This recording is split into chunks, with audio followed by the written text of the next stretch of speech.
Hello everyone, Argsy here, and Giants have just released a blog post with some new screenshots from the American map coming to Farming Simulator 25, Riverbend Springs.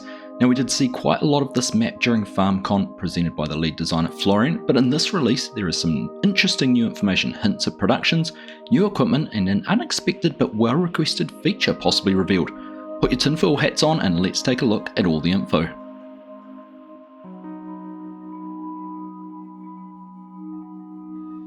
So let's take a look at what the blog post says. It starts out, are you ready to build a new farm in Riverbend Springs? After we first presented this new map for Farming Simulator 25 at this year's FarmCon, here's another preview with brand new impressions.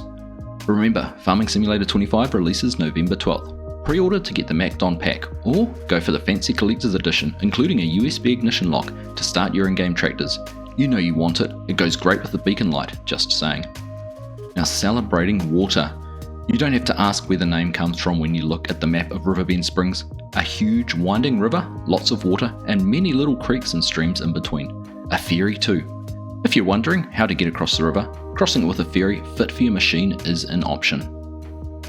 It's all about water and we wanted to celebrate that, commented senior level designer Florian Boos at FarmCon. That's why you'll find piers, jetties, houseboats, restaurants floating on the river, and many more elements in Riverbend Springs to go along with the theme of the map.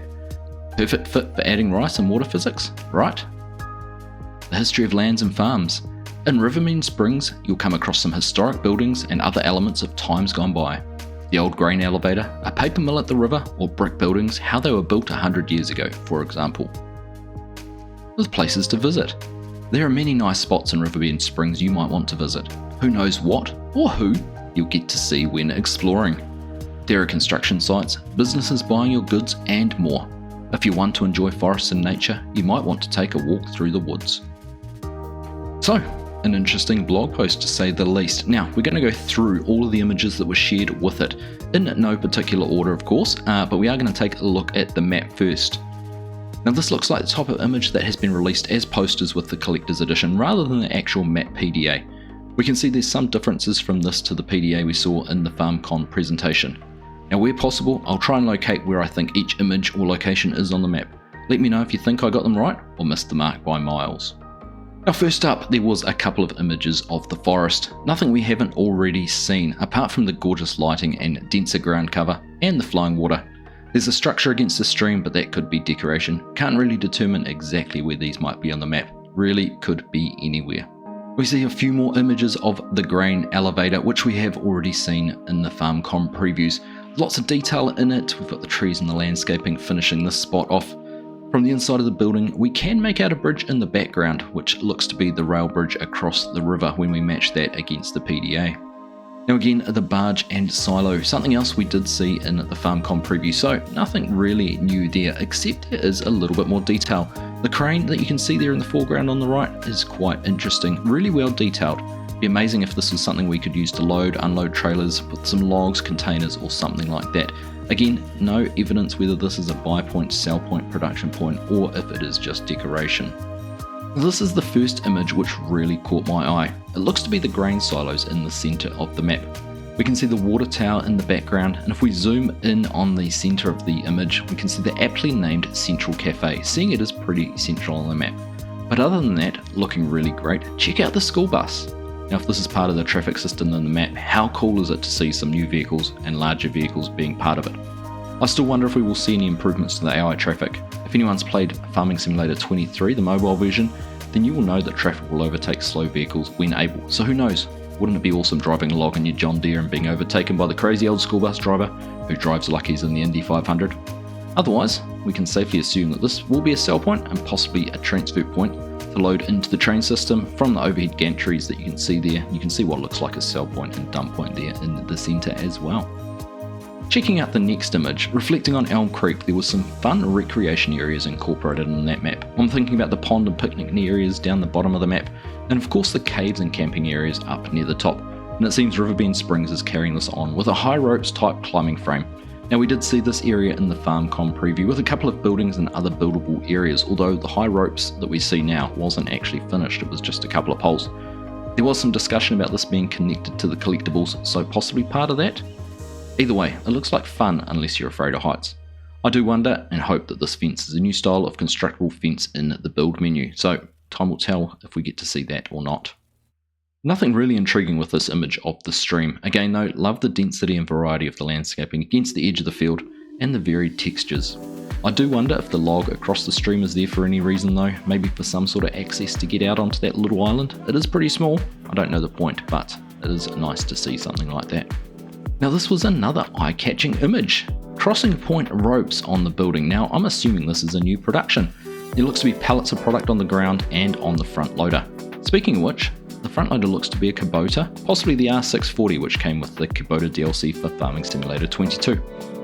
Interesting also to see the loading zone signs on the shed with the pallets underneath. I wonder if we're going to see more visual prompts at productions for where things might spawn or need to be delivered to, meaning no need to have triggers or warning stripes active. Now the other question this does pose is, if it is a production point to build ropes, what is the inputs and materials required for ropes? I'm starting to think maybe another crop like flax could be an option. We do know that that is used in rope production, so who knows, maybe we have more to find out on that front yet. Now the next image is a different building to the one with the water wheel in the FarmCon preview, so again not one we've seen yet. Can't figure out if this is a functional building or purely decorative. The blog did mention historic buildings, so it could possibly be part of that, I'm not sure. Now we've seen this image or this area in the FarmCon preview, albeit this image does seem to have a little bit more detail. It looks to be to me like a farm that offers farm visits, has a farm shop and market, and some fun things for kids. Imagine putting your head in the hole and make yourself look like a sunflower type vibe. Flower cart is fascinating. I wonder if we will have some expansion on greenhouse offerings with the ability to grow and sell flowers. The old horse-drawn carriage we've already had a glimpse of and see it again here. This could be part of the similar construction missions that we've become accustomed to in both the Silverine Forest and Zelonka, and was mentioned in the blog post.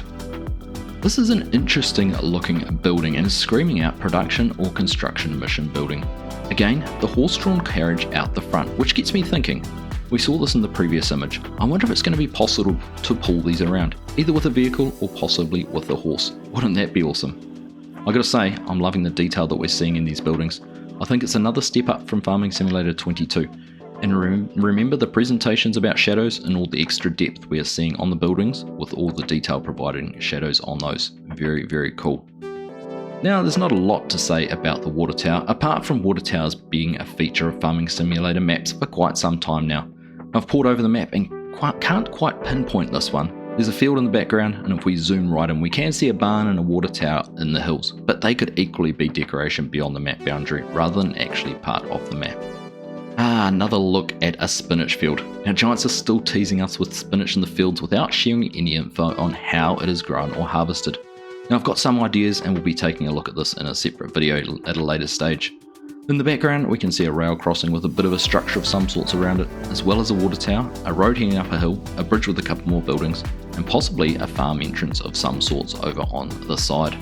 Moving on, we're taking a look again at the ferry crossing. We first saw this in the FarmCon preview and have another image of it here. This time we've got the Massey sitting out on the ferry. Looks from the position of the tractor plenty of room to get even the largest equipment across there. On the opposite side we can just make out a few buildings with another water tower in the background. Taking a look here in the rice fields, and this one fascinates me for a couple of reasons. First, how good is the lighting? But other than that, we can see the water in the field with the concentric rings moving out from the character. Some interesting looking clothing on the character as well, but what is more interesting is this image as it's taken in third person. And if I'm not mistaken, other than the CGI trailers, this is the first time we've seen a third person image like this in any official Giants content. Now, it's easy enough to do this in multiplayer of course, but I wonder if it is suggesting that there may be a third person option. Not sure, this could be one of those tinfoil hat moments, but who knows, we can only speculate, right? As for where this field is, my guess is as good as yours, as there aren't really any features other than what looks like the water pump on the field edge in the distance, plus a pesky bird up there in the upper right side. Based on the other images we've seen of rice fields, I'd suggest there is another field on either side of the field bund or the field edge. Well, the blog did mention a paper mill, and here it is. We saw this building in the FarmCon preview, but at that time it didn't have any signage, although the in-game PDA did show a production icon. What really caught my eye, other than the beautiful building and smoke from the chimneys, was the sign on the fence which is titled "Making Paper Out of Wood" and appears to describe the process required.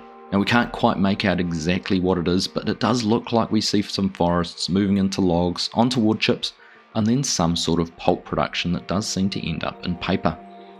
We can also make out a couple of red signs on the buildings. On the right hand side, building 1, and on the left what looks like the edge of a building 3 sign, so I'm guessing there must be a building 2 somewhere. I wonder if the building numbers is tied up with the production process. I guess we'll have to wait to find that out. Another building we've already seen in the pre-FarmCon stream, with the Massey driving past, and nothing new here. I did want to speculate that this could have been some sort of production related to animals, but think the tinfoil hat has been out enough already and should just accept that this is the animal dealer and nothing else. And finally, the last image, and possibly one of the most intriguing. Another new production point, Morrison Cement, and a new tractor model. We haven't had a John Deere 3650 in game before. We did see the 4755 join Farming Simulator 22, so great to see some older iron being included. Fingers crossed some of the manufacturers are represented with the classics. But back to the cement production. The trailer on the back looks to be carrying stones from the texture inside, so wondering here if we will have a cement processing plant, possibly using lime and rocks to produce cement. The tank behind also looks to have an ANE on the end of it, so possibly a propane tank as part of the equation, which does open up other possibilities, with grain drying being included in the game if we have propane as a fill type. Equally interesting is the structure on the river. Now, I'd assumed it was a boat or barge of some sort, but does seem to resemble a dredge, which are used on rivers to keep navigation channels clear. Maybe the sand from the dredge can be used in the cement production. So, some new information there from Giants, and some not so new information in some of the images. Intriguing to see a little bit more about the productions and what we might see coming to Farming Simulator 25 in the new productions. The paper mill, possibly a cement plant, and of course the rope factory all seem to be new productions. I'm intrigued as well by the fact that the paper mill does provide some descriptions around the making paper process, so interesting to see if there is things that are done to keep the immersion of the game and not having to use menus quite so much. Would be great to be able to see some of that. So there we have it. Let me know, what do you think? What fascinated you the most, or what caught your eye out of this blog post and images? It is great to see more information coming from Giants, and looking forward to seeing what's presented over the next coming weeks, in particular what we might see come out of Gamescom later on in August. Now don't forget, you can pre-order the game right now through the Giants store. If you want to use our partner code ArgsyGaming to help support the channel at no extra cost to you, that would be very much appreciated. So I hope you've found this video interesting and useful. Thank you all very much for watching, and I'll catch you in the next one.